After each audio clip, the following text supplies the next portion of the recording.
todos. En primer lugar, darle las gracias a César, a Fotona, a Carlos, que me han permitido el estar con ustedes y explicarle pues, mi experiencia, que no es tampoco muy larga en cuanto al uso del láser Fotona, del Herbio-Jack, sí en cuanto al tiempo que llevo tratando a roncadores. Yo empecé tratando a roncadores en el año 80, o sea, antes de ayer, 37 años. En el año 80 compré el primer láser CO2 que se trajo a España y no lo compré para el ronquido, lo compré para operar el cáncer de laringe por vía endoscópica, pero el ronquido estaba entonces en boga, operarlo también con láser CO2 y comencé entonces. ¿Dónde se le da aquí? Así. Bien, eso que ven ahí es La Concha, donde yo vivo, en San Sebastián. Sí. Bien, decía César que íbamos a hablar del ronquido nada más, pero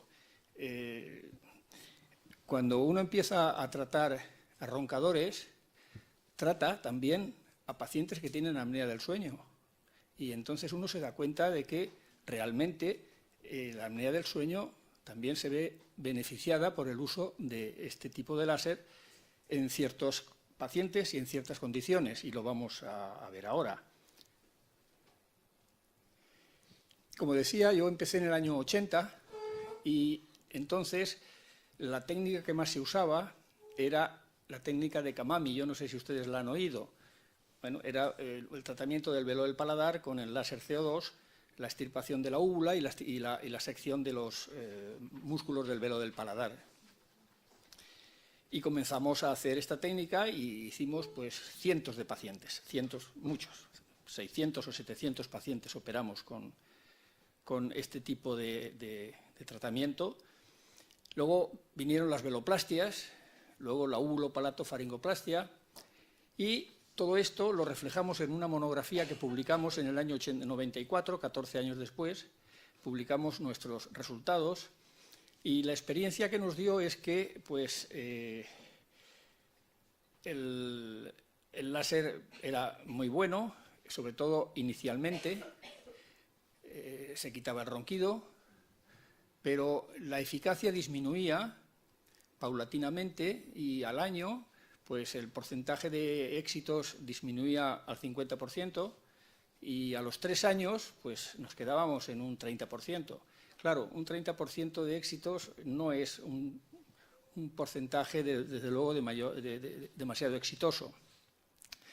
Entonces, bueno, pues había otras múltiples intervenciones que hacer, probamos otras más, hasta que llegó una época en que pues, nos decepcionamos un poco y nuestras indicaciones quirúrgicas iban disminuyendo y operamos muchos menos, hasta que tuvimos conocimiento hace unos 5 años aproximadamente de esta técnica y de entrada pensamos lo mismo, pues una más, y dudamos de que con un láser que realmente no lesionaba la piel prácticamente, pues se endureciese el velo del paladar y con eso se dejase de roncar.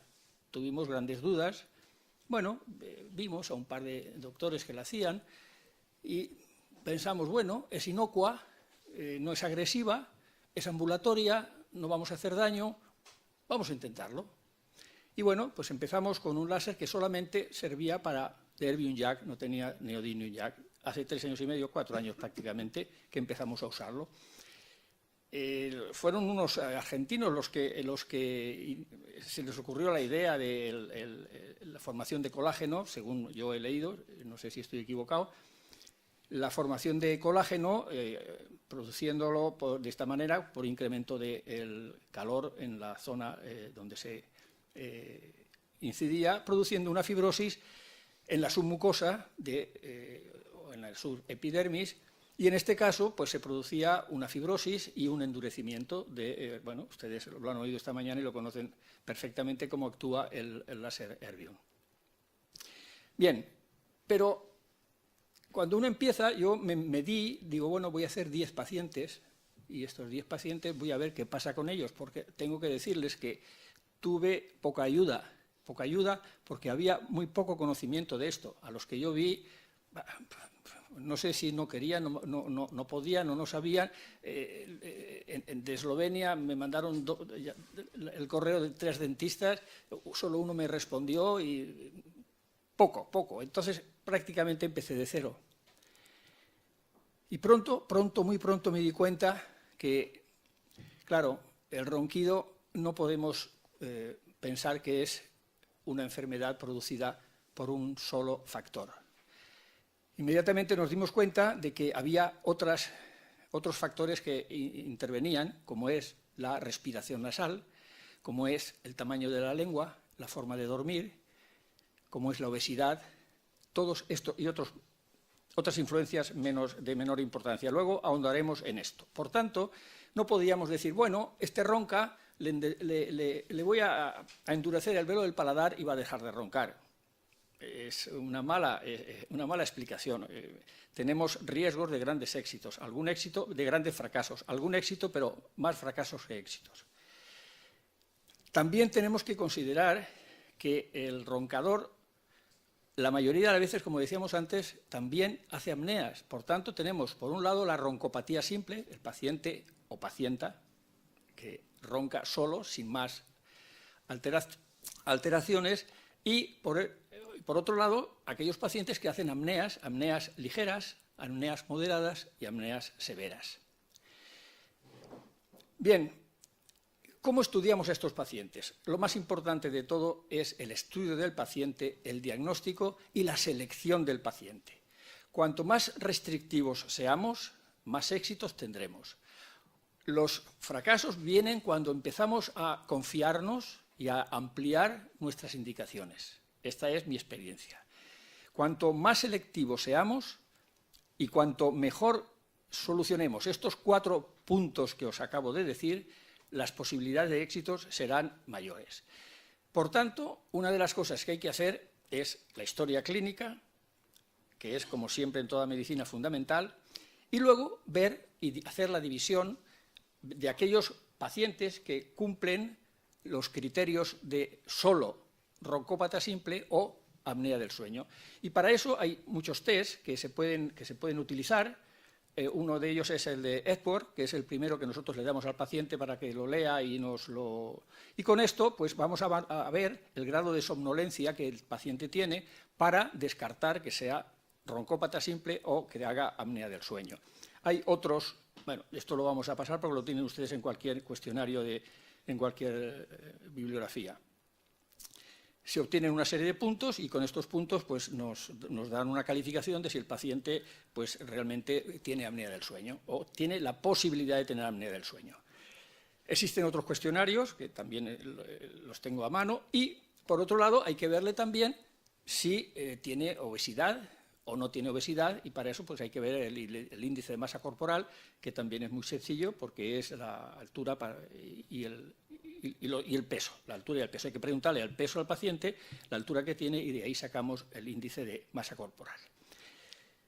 La casa de Fotona nos da unos test que uno de ellos es muy útil, bueno, aparte de ver lo de la lengua, que como les decía que la lengua es importante, pero hablaremos de ella también. Nos da unos test que los hacemos a todos los pacientes, que son 10 cuestiones que también nos van a definir un poco los criterios entre el que es roncópata simple o el que puede tener apnea del sueño. Con esto ya tenemos al paciente bueno, más o menos orientado, si es obeso, si respira bien por la nariz, si tiene la lengua grande o no, y si, bueno, pues el velo del paladar, cómo lo tiene. Pero, bueno, estos son los diferentes test que vamos haciéndole. Pero claro, el test de estos test son todos subjetivos, son todas apreciaciones del paciente, del acompañante, varón o hembra, o del propio médico. Realmente no es nada objetivo.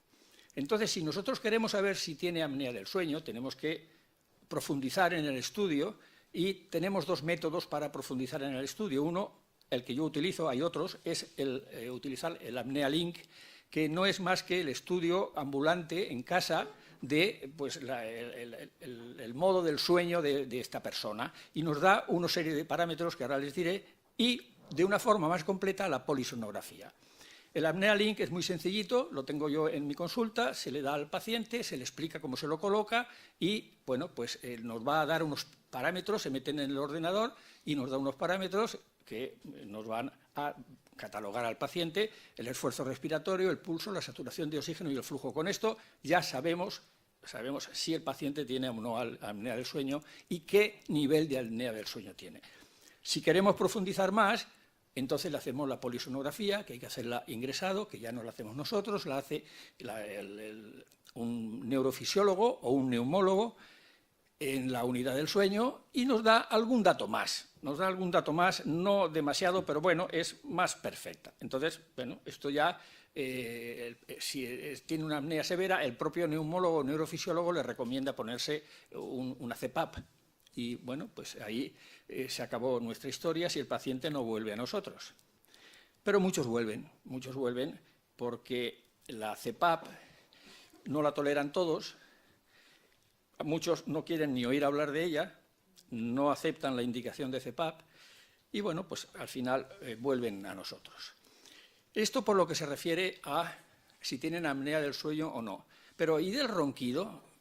La mujer dice, pues sí ronca, pero ¿y cuánto ronca? Puntúemelo usted de 0 a 10. Hoy mucho, pero ¿cuánto es mucho? Pues por lo menos 9. Bueno, 9, bueno, 9 es mucho, ronca. Sí, sí, pues mire si ronca, que yo me he tenido que separar de él, duermo en otra habitación. Joder, pues ya ronca. Total que, bueno, pues es una apreciación subjetiva, otros pues pongamos 5, otros pues pongamos 4, bueno, pues más o menos sí, pero a mí me gustaría saber cuánto ronca ese paciente.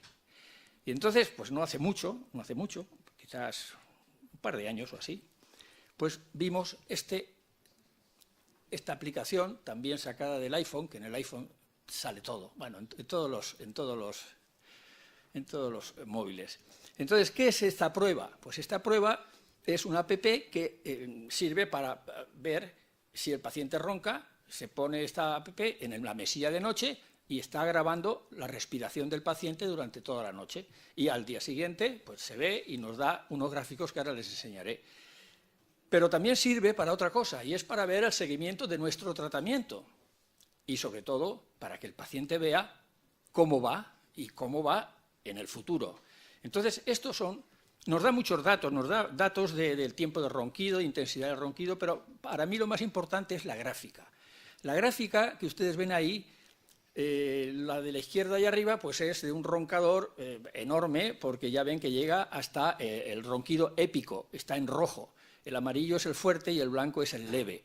Entonces, aquí ven diferentes tipos de roncadores, y si ven la última de abajo de la derecha, pues no tiene que ver nada con la de arriba de la izquierda. Abajo, pues prácticamente el paciente no ronca. Verán otras gráficas, pero esto para nosotros sí que es importante. Ya sabemos qué ronquido tiene y ya sabemos cómo va a ser la evolución, porque la vamos a ver. No va a ser solamente que la mujer me diga ronca menos o ronca más o tal. No, ya la vamos a ver.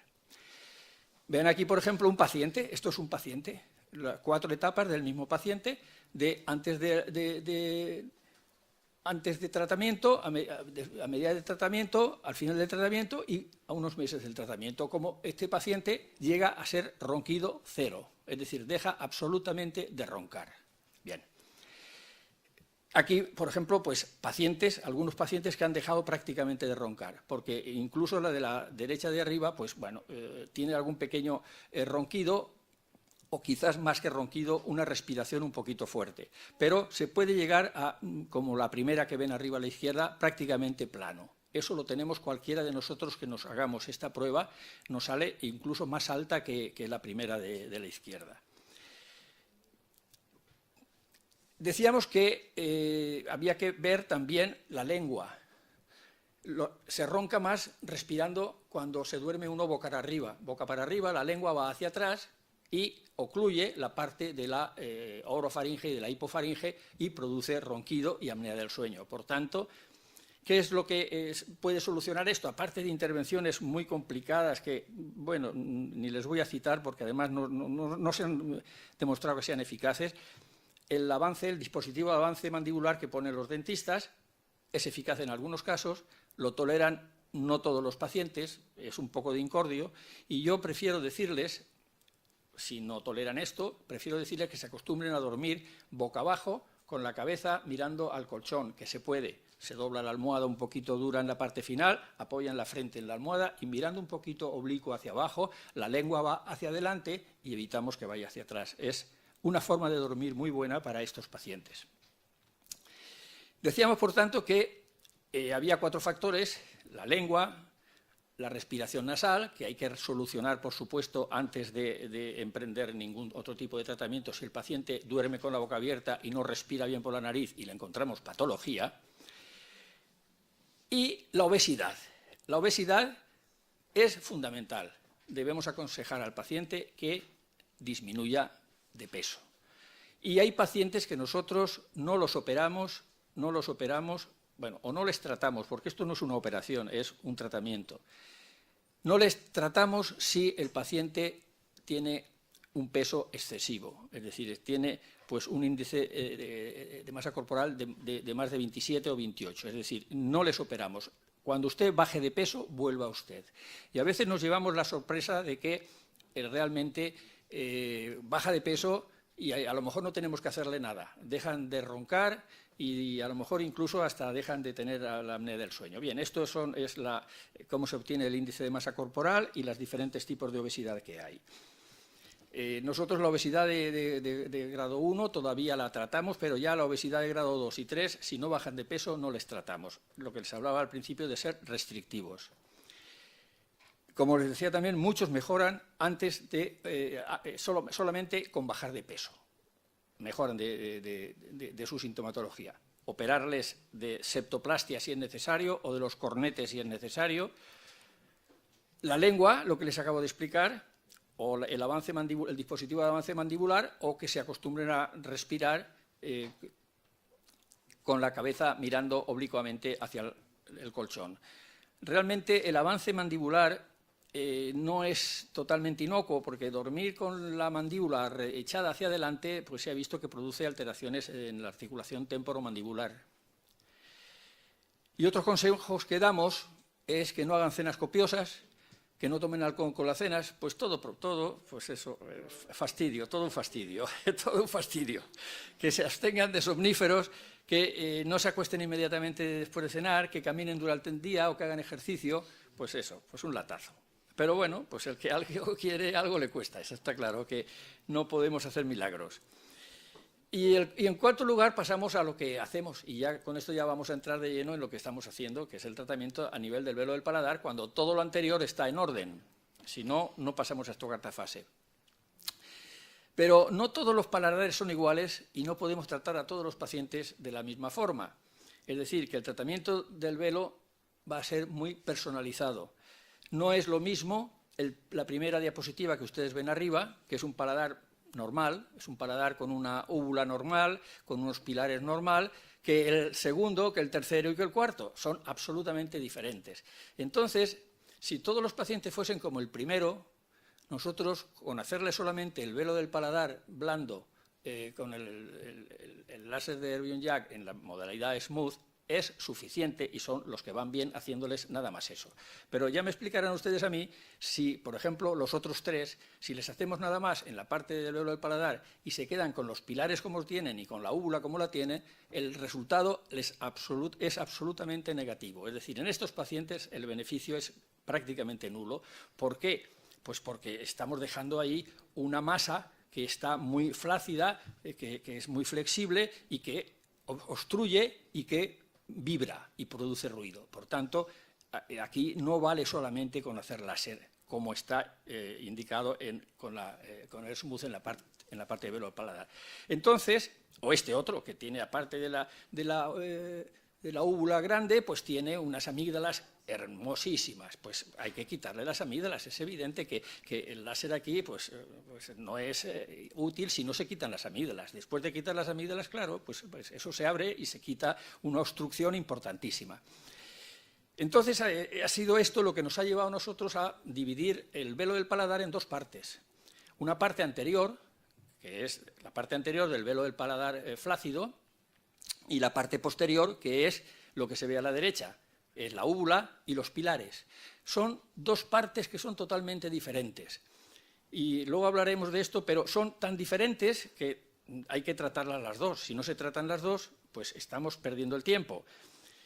Pensamos que el fracaso de muchas técnicas que se han hecho para el tratamiento del ronquido han fracasado precisamente porque se han dedicado a tratar nada más una parte del velo del paladar. Por ejemplo, pues la somnoplastia, el pilar tratan la parte anterior, la úvulopalatoplastia o la veloplastia o el camami tratan la parte posterior, pero no tratan la anterior. O sea que unos tratan la anterior y no la posterior, y otros la posterior y no la anterior. Creemos que esa es la causa de los grandes fracasos que han habido con todas las técnicas que han tratado el ronquido. Hay que tratar las dos partes del velo del paladar. Y entonces, por supuesto que hay otros muchos tratamientos quirúrgicos que no los vamos a estudiar aquí. Yo tengo que reconocer que todavía llevamos poco tiempo y claro está que lo mismo que he dicho para las otras técnicas, pues hay que esperar. Yo creo que hay que esperar y ver qué pasa en un futuro, pero de momento lo que sí que está claro es que estamos satisfechos con lo que estamos haciendo. Voy a explicarles ahora cómo hacemos con el láser, tanto en la parte anterior del velo del paladar y con la parte posterior. Ambas cosas las hacemos con el láser de fotona. Hemos hecho ya la indicación, de tratarle, el paciente, y el tratamiento no es invasivo, como he dicho antes. Hacemos 5 sesiones, separadas una de las otras entre 15 o 20 días de una otra sesión, y las hacemos siempre en el consultorio y de forma ambulante, es decir, el paciente no ingresa.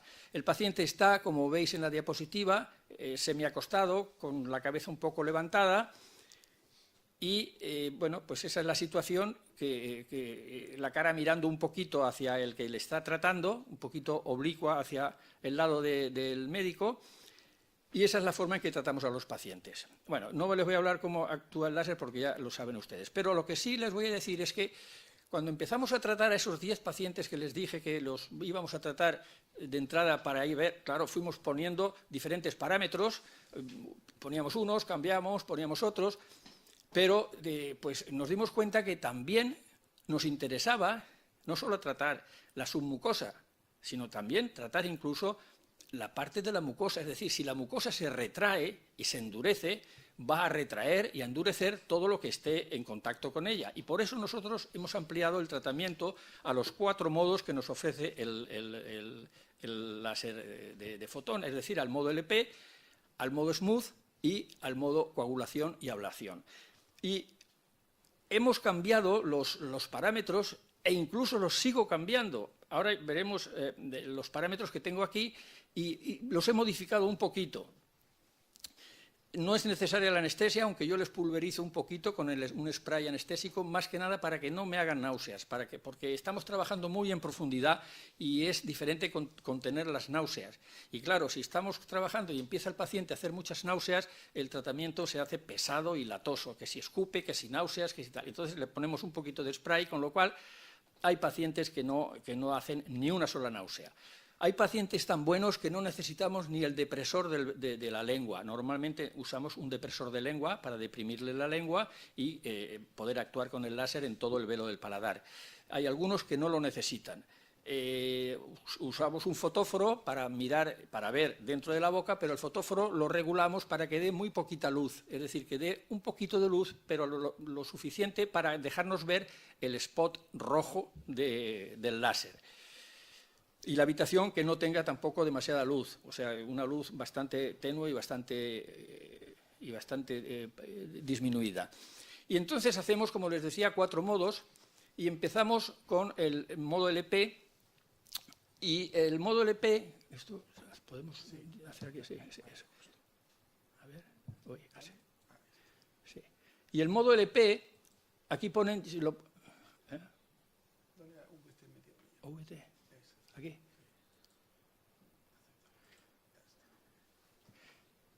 Sí. Vamos a ver esto cómo se hace en pequeño.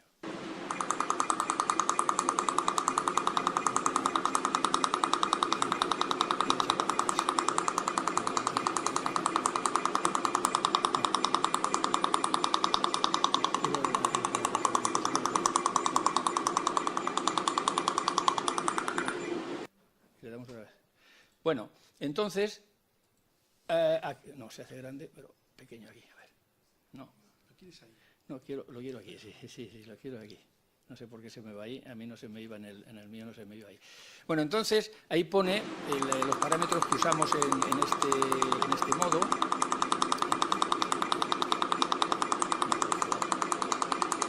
Y el tiempo que, bueno, como ven, es bien sencillo lo que hacemos en esta fase. Si se fijan, pues vamos dándole, como se ve en el...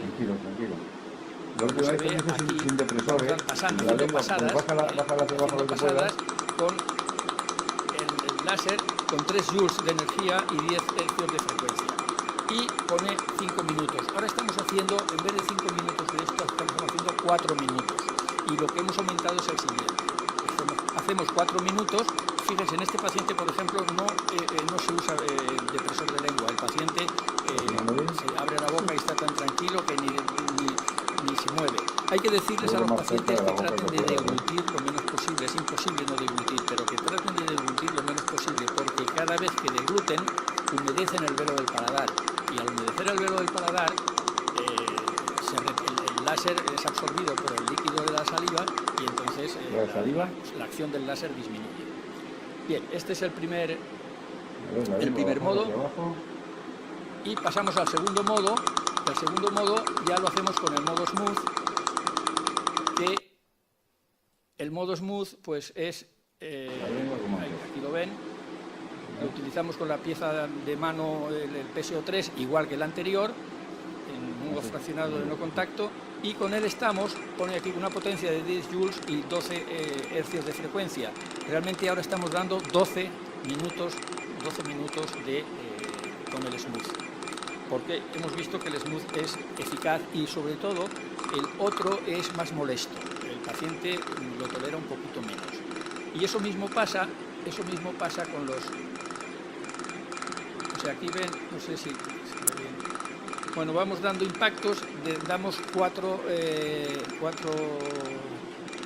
repetido 4 veces el impacto, 4 impactos por pisada. Esto, yo tengo un láser antiguo y entonces yo tengo que ir pisando, no me lo da, tengo que ir pisando cada vez que me da los cuatro impactos.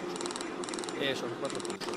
Entonces, lo vamos haciendo así y no lo hacemos por pasadas, como he visto que lo hacen en otros sitios. Pues doy 12 veces o doy 15 veces. Me parece a mí que es mucho más seguro decir, bueno, voy a darle 12 minutos, y estoy dando 12 minutos haciéndole pasadas, viendo cómo se dibuja en la parte de arriba, dando pulsos uno al lado del otro, uno al lado del otro, uno al lado del otro, y vamos así, vamos según estos, vamos haciéndolo así, vamos así, y luego subimos, y luego vamos arriba, así, y cuando llegan los 12 minutos, pues le hemos dado igual 8 o 10 pasadas de arriba abajo y de abajo arriba, con lo cual pensamos que es suficiente. El modo tercero lo hacemos con el modo XLP, el de coagulación, lo aplicamos igual, de la misma forma que el anterior, pero aquí sí que es la potencia, hacemos 3 joules y 10 hercios de frecuencia, pero aquí molesta más, el paciente nota más el impacto, entonces tenemos que hacerlo como si tuviésemos Parkinson, es decir, tenemos que hacerlo moviendo la mano y vamos haciendo estas de forma secuencial de arriba a abajo, como si tuviésemos Parkinson, de manera que no estemos en un punto determinado un poquito de tiempo, porque si no el paciente se queja. Los modos 3 y 4 los relacemos con la pieza de manos R11. Bueno, esto lo podemos ver, pero es exactamente igual que lo anterior. Pero estamos, ya ven, voy haciéndolo moviendo.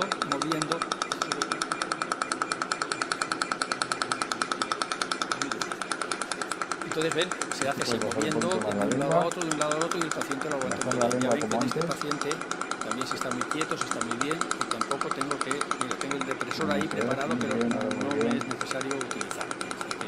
Se imprime muy bien en la lengua, no es fácil encontrarse con pacientes así, A veces encuentra uno con pacientes totalmente diferentes, en que uno tiene que hacer una fuerza tremenda con el depresor, que acaba uno con el brazo cansado de tanta fuerza que uno tiene que hacer. Bien, sí, les iba a decir, el modo 3 y 4, que pone aquí 2 minutos y medio, 2 minutos y medio, ahora los hacemos menos tiempo. Estamos haciendo ahora minuto y medio de este y minuto y medio del siguiente. Minuto y medio del cuarto. El cuarto lo hacemos con el modo ablación, la energía es la misma, 3 joules y de 10 de frecuencia, y el spot del láser a 3, el otro era el spot del láser a 4. Y aquí pues es exactamente lo mismo que hemos visto anteriormente, también moviéndonos, porque si no molesta, es decir, lo hacemos igual, de la misma forma, estamos dando barridas por todo estos dos últimos son los que peor tolera el paciente, les molesta un poquito más, pero lo toleran, pero no ha habido ninguno que no lo tolera. Yo no tengo ningún paciente que en el momento de hacerle dice, no continúo, no lo tengo. Ahora hablaremos, porque sí que tengo pacientes que han abandonado el tratamiento. Sí, tengo 8 pacientes que no han vuelto, unos por una cosa, otros no sé, otros por otra, 8 pacientes que no han vuelto.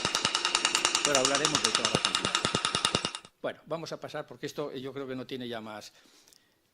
A todos los pacientes los tratamos con 5 sesiones de 20 minutos y excepcionalmente hacemos alguna más. En algún paciente le hacemos alguna más, y cuando le hacemos alguna más porque nosotros pensamos que puede ir mejor pero no ha ido, pues esa no se la cobramos. Pero eso ya es aleatorio. Pero como les decía al principio, cuando les enseñé las diapositivas de los velos del paladar diferentes, pues en estos velos del paladar tenemos que hacer algo más, tenemos que hacer algo ahí en la parte inferior. Y en la parte inferior, en esta zona de aquí, esto de aquí ya lo hemos endurecido con las 4 sesiones que le hemos hecho anteriormente, también hemos dado por aquí, pero es que esto ya podemos dar las sesiones que queramos, que esto no se endurece, porque esto es tan delgadito que esto no se endurece, ni siquiera esto se achica. Por tanto, aquí tenemos que hacer una 5ª sesión y la hacemos ya sí con anestesia local, damos 3 pinchacitos aquí de lidocaína, que el paciente lo tolera perfectamente bien, y hay que avisarles que después de esta sesión, sí, anteriormente no necesitan tomar analgesia, alguno toma paracetamol, pero la mayoría no toman nada, sí notan, como si fuesen a tener anginas, notan un poquito de molestia al tragar, tolerable, 1 o 2 días, pero con esta sí. Con este modo sí les va a doler, y aquí yo ya les doy un tratamiento de analgesia como si les hubiese operado de amidalectomía. Igual, les doy el mismo tratamiento que le doy a una amidalectomía.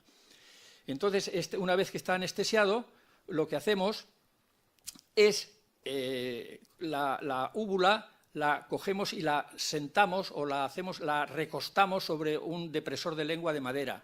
Entonces, una vez que está la campanilla sobre el depresor de lengua, vamos dándole impactos de la punta, y usamos, aquí lo tienen, el 7 hercios, ahora estamos usando 8 hercios.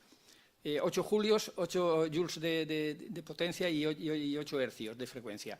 Y se pueden utilizar otros parámetros. Lo que se trata es de que estemos haciendo esto y no nos salga ni una gota de sangre. Es decir, la úvula no sangra absolutamente nada. Y la vamos retrayendo hasta que llegamos al sitio pues, casi de la raíz, sin que haya sangrado nada. Esto, a ver si se ve, esta se ve muy mal porque es muy difícil, hay que imaginársela. Aquí me ven aquí con el depresor de madera, aquí se ve la úvula recostada, y ahí se ve cómo vamos dando impactos en la punta de la úvula. Realmente no se ve muy bien, pero bueno, se entiende lo que queremos hacer.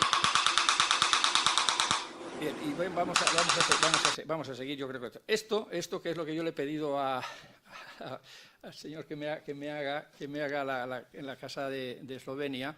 Esto es una pieza de mano de la compañía Sarplan. Nosotros tenemos un Sarplan de CO2 y esto es lo que usábamos cuando hacíamos el Kamami hace muchísimos años, y ya lo teníamos sin usar, pero Fotona no nos suministra este mando, y tenemos que usarlo para poder introducirlo por detrás de los pilares. Esto es lo que utilizamos para los pilares.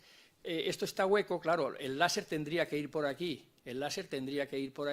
y entonces aquí cogeríamos el pilar posterior de un lado, el láser va por aquí, y en el otro lado tendríamos que tener pues un depresor con la aspiración. Yo hoy le he dado al señor de Fotona pues lo que quiero que me hagan, a ver si me lo hacen, que es esto, que es la parte final, pues para unirla al láser Fotona, que me yo pueda recoger el velo del paladar con el mismo pieza de mano de fotona e incluso que me haga por fuera un pequeño tubito para colocar la aspiración. Con eso gano una mano. Gano una mano que hace falta a veces pues para retraer un poquito el pilar o para... hace falta a veces. Bueno, pues este es el mando que utilizo. Entonces, el tipo de actuación puede parecer al kamami. Este es el kamami, estas son las figuras del kamami. Dice, bueno, pues es como un kamami. Bueno, es parecido, yo diría que es parecido, pero no es igual. El kamami corta la úvula por aquí, o sea, primero hace dos cortes tremendos y tremendos significa que corta el músculo también, corta el músculo del velo del paladar. Yo no corto el músculo del velo del paladar y yo no corto la úvula. De hecho, yo voy retrayendo, como os he dicho, y luego voy retrayendo esto, aunque aquí sí que sangra alguna gotita de sangre, pero no en absoluto una hemorragia. Nunca he necesitado yo ahí el hacer nada especial, es unas gotitas de sangre y nada más. Pero si se fijan, el kamami queda así. Cuando uno termina de hacer un kamami, queda así, es la retracción, desaparece completamente el velo del paladar. Es decir, queda sin úvula y sin parte blanda del velo del paladar casi. Este es el mismo paciente que este y este es con nuestra técnica. Vamos quitando la úvula, abrimos los pilares y eso que estaba así tan estrechito aquí, fíjense cómo se ha quedado aquí de abierto y la úvula retraída. Entonces, se parece al kamami, pero no es el kamami. Y sobre todo el kamami, como les decía, actúa nada más en la parte posterior y nosotros ya hemos endurecido la parte anterior del velo del paladar. Los resultados, y con esto termino, hasta el momento tenemos 92 pacientes, sin contar aquellos días que les dije que no entran en esta guerra. Entonces, de estos tenemos 54 que llevan entre 2 y 3 años, 22 que llevan menos de 2 años, 8 sin terminar y 8 que han abandonado sin terminar el tratamiento. De los 92 pacientes, 76 de los 76 que han terminado el tratamiento, 47, fíjense, lo curioso, 47 eran SAOS, eran pacientes con apnea del sueño y solo 29 eran roncadores, es decir, que he tratado a más apneas del sueño que a roncadores simples. Esta es una diapositiva para que se vea la relación que hay entre la obesidad y el ronquido. La obesidad y el ronquido se ve que los pacientes que eran más obesos, excepto este de aquí, son los que tienen menos ganancia, es decir, los que les cuesta más dejar de roncar, mientras que los que tienen menos obesidad pueden ser los que se quedan a cero del ronquido. Los que tienen algo de obesidad pues se quedan un poquito haciendo algo de ruido, aunque siempre satisfechos, siempre satisfechos. Lo que les decía antes, que nosotros no tratamos a pacientes con más de 27 de índice de masa corporal. Los pacientes roncadores, a 5 les hemos hecho nada más el smooth y a 24 les hemos hecho la técnica completa como les he indicado. Yo me he dado cuenta, después de todos estos pacientes, que realmente si les reducimos un poquito la úvula, también mejoran algunos que no han mejorado del todo. A los que no mejoran del todo les recortamos un poquito la úvula y dejan de roncar. Aquí tenemos, pues, después de la segunda sesión, después de la tercera sesión, después de la cuarta, bien, es un paciente que está respondiendo muy bien al smooth, y después de la quinta. Es decir, esto es cero, esto es cero de ronquido. 8 abandonaron el tratamiento, como les decía, pues algunos sé la causa, pues uno pues le hicimos la primera sesión, la quinta, que fue cuando los primeros que hicimos después de los 10, y luego pues no volví a los siguientes. El tercer paciente, que era solo roncador, hizo 2 sesiones, el ronquido disminuyó, la mujer decía que había dejado de tomar sedantes para dormir, pero bueno, pues tampoco terminó el tratamiento. Bueno, en general, otro hizo una sesión, se fue, no me pagó la sesión y no volvió. Y en fin, y algunos pues no sabemos exactamente por qué no siguió. Pero lo que yo sí que encuentro interesante de todo esto es que de los 47 SAOS, 10 no usaban CPAP, 26 usaban CPAP y a 11 les fue indicada la CPAP, pero no la toleraron. Pues bien, lo sorprendente es que a los 2 o 3 años, pacientes ya con 2 o 3 años operados, de los 26 que usaban CPAP, 17 dejaron de usarla. Y no se las he quitado yo, se las ha quitado el neurofisiólogo que se las puso. Cuando se hizo una polisonografía, yo les mando a hacer una polisonografía, pues esto ya no tiene usted apnea del sueño, o tiene usted una apnea tan ligera que usted ya no necesita CPAP. Y claro, los pacientes encantados, pues muy bien, doctor, pues muy bien. Y 17 se les han dejado de usar la CPAP. Ha habido alguno que, a pesar de tener un SAP moderado, no han querido usarla y no la están usando. A 11 que les fue indicada la CPAP y no la toleraron, después del tratamiento nunca tuvieron que ponerse la CPAP, es decir, no se la pusieron nunca. Y al final, de 47 SAOs, solo 9 están utilizando CPAP, que no lo considero un fracaso, porque bueno, pues la medicina no se obtiene nunca al 100%. Yo creo que haber conseguido que todos esos otros pacientes no usen CPAP es suficiente. Bueno, esto es una gráfica también en que se compara el SAOS, la CPAP y la obesidad. Lo mismo que con el ronquido, es decir, a mayor obesidad, la CPAP es más difícil de quitar. Es decir, que es importantísimo la obesidad. A los 3 años de tratamiento han sido controlados 5 de los 9 pacientes que seguían con CPAP y no se ha modificado su estatus. De los 17 que dejaron de usar la CPAP han sido controlados 12 a los 3 años y solo 1 ha vuelto a utilizarla. Y de los 11 que no toleraron la CPAP fueron controlados 6, los otros no los hemos podido controlar, y 10 no usaban la CPAP. Han sido controlados 5 y tampoco habían variado su situación. Es decir, que a medio plazo, yo 3 años no lo doy largo plazo, a medio plazo los pacientes pues siguen teniendo pues unos resultados, yo diría que muy aceptables. De los 47 grados, ¿qué pasó con la polisonografía? De los 47 pacientes, 22 pacientes con SAOS severos, 10 con SAOS moderado y 15 con SAOS leve. De estos 47, 22 severos, quedaron 5 severos y los 5 con CPAP. De estos 22, 4 fueron normales y 8 moderados, y de los 8 moderados, 2 siguieron con CPAP. A ver, ¿cómo paso yo al anterior? Y 5 pasaron a leves, que ninguno siguió con CPAP. De los moderados, de los 10 moderados, 4 pasaron a normales y a 3 a leves sin CPAP, y 3 moderados, que 2 tuvieron que seguir con CPAP. Estos son los 9 que a los 3 años llevaban CPAP. Y de los 15 leves, pues fueron normales 8 y leves 4, y ninguno necesitó CPAP. Como resumen, yo estoy contento de lo que estoy haciendo. Creo que los resultados no son malos, sin ser excepcionales, pero yo creo que son relativamente buenos. Pero debemos ser prudentes y debemos de esperar a que haya pues eso, más de ustedes que hagan todo esto y que podamos venir aquí a confrontar nuestros resultados y sobre todo a confrontarlos ya con 5 años o 10 años de experiencia y de pacientes que tienen esta patología. Lo que sí que es importante, pues es, como decía al principio, seleccionar los pacientes que traten de dormir boca abajo, controlar el peso, se los pongo en diferente color porque creo que es fundamental. Explicar siempre al paciente, nunca prometerle nada, no decirle yo le aseguro que le voy a quitar el ronquido o le voy a quitar la apnea del sueño, no, nunca decirles que esto va a suceder, que puede suceder, pero no prometer nada. Y desde luego, pues maravillarse de que sean los roncadores los únicos pacientes que se tratan o se operan por amor. Son los únicos, no hay otros que se operen. Ellos se operan porque ellos no lo padecen, quien lo padece es el que está al lado.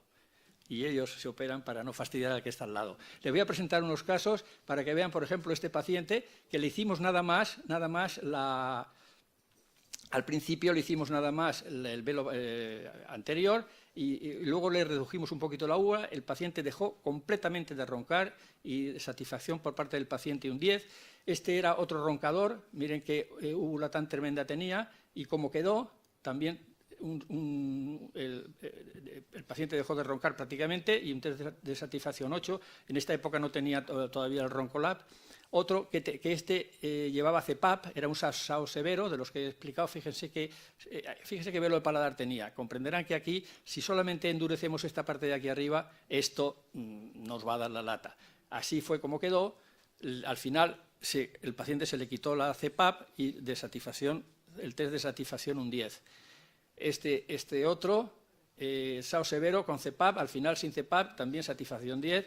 Así fue como quedó después del tratamiento, inmediatamente después del tratamiento, luego también un poquito más tarde del tratamiento, y al final así fue como quedó, y realmente fue otro éxito. Los fracasos no los pongo porque los fracasos, cuando son fracasos, pues ya se pueden imaginar que esto puede estar bien y el paciente puede estar mal. Es decir, esa es la realidad. Y nada más, muchas gracias. Si tienen alguna pregunta.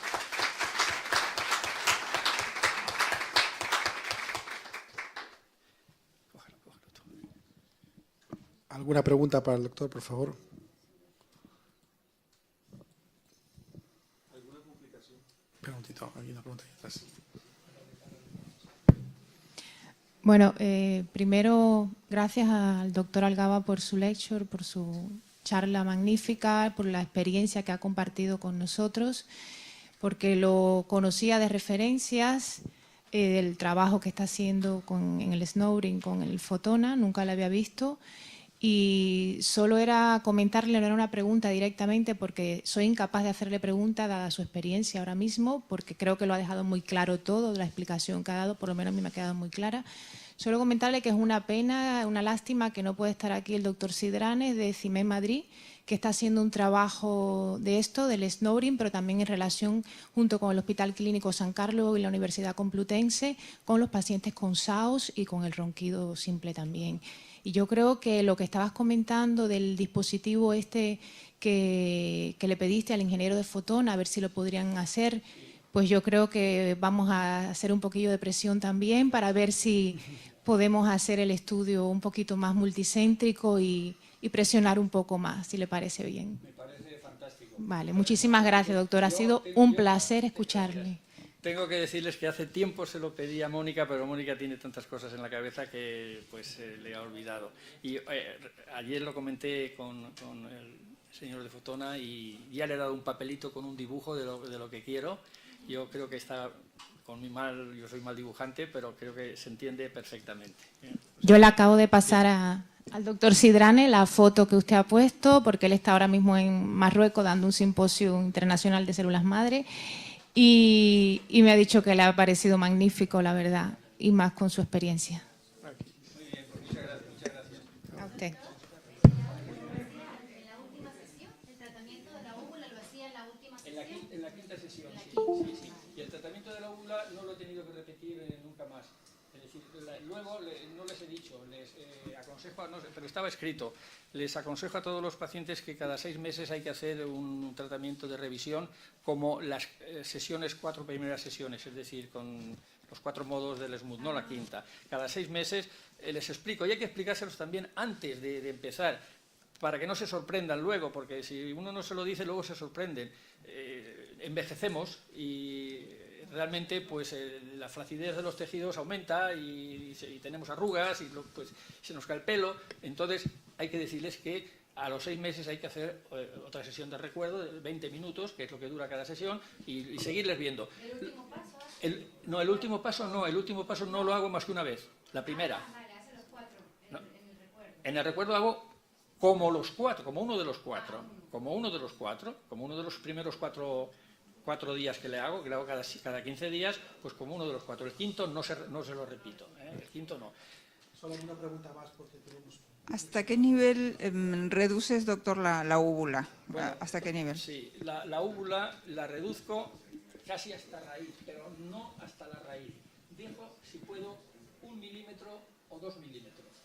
Y dejo 1 milímetro o 2 milímetros y que luego ese milímetro o 2 milímetros se conserve cuando estoy haciendo lo de los pilares. Se conserve el epitelio circular de la úvula en su raíz. ¿Para qué? Pues para que ese epitelio me impida que se quede el velo del paladar como se quedan en los camamis, que se quede así. Y entonces queda una pequeñísima